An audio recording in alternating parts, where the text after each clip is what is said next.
Suatu ketika, Khalifah Harun ar-Rasyid marah besar pada sahibnya yang karib dan setia, yaitu Abu Nawas. Ia ingin menghukum mati Abu Nawas setelah menerima laporan bahwa Abu Nawas mengeluarkan fatwa tidak mau rukuk dan sujud dalam sholat. Lebih lagi, Harun ar-Rasyid mendengar Abu Nawas mengatakan dirinya khalifah yang suka fitnah. Menurut pembantu-pembantunya, Abu Nawas layak dipancung karena melanggar syariat Islam dan menyebarkan fitnah.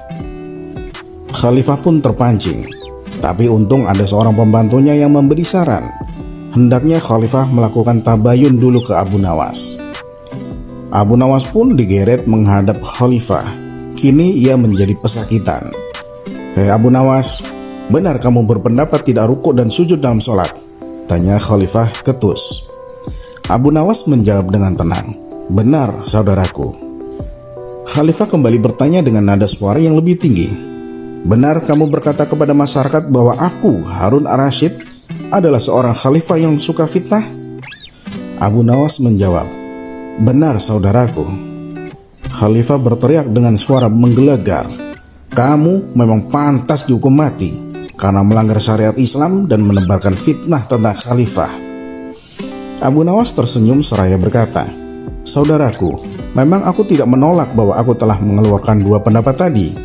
Tapi sepertinya kabar yang sampai kepadamu tidak lengkap.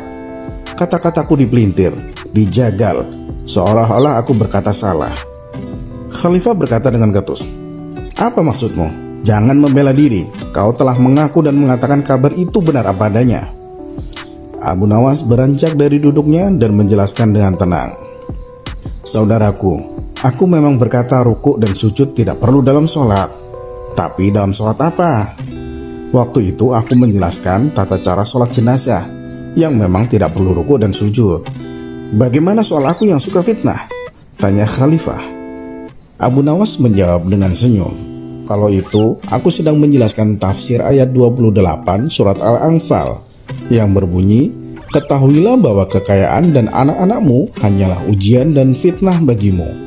Sebagai seorang khalifah dan seorang ayah, Anda pasti sangat menyukai kekayaan dan anak-anak. Berarti Anda suka fitnah atau ujian itu."